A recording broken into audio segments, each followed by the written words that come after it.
First you log in kat you punya My Tax. Letak password.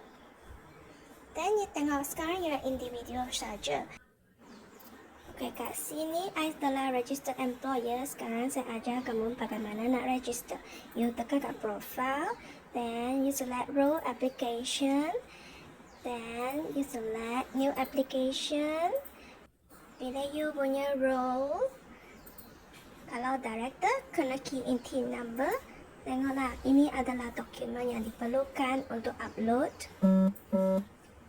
Pengarah adalah seperti begitu. Majikan, kena salinan pendaftaran perniagaan, surat pengesahan. Okay, lepas tu, kalau untuk employer pula, kena pilih sole proprietor government atau labuan. Kalau sole proprietor, kena letak TIN number dan upload dokumen diperlukan. Klik I hereby acknowledge. Dan kat bawah adalah status, adakah dia accept ataupun pending approval. Okay, kalau dia accept, kita pergi tengok My Test. Bahagian role selection, dia telah ada employer dan nama business. Video seterusnya CP8D dan Form E. Thank you.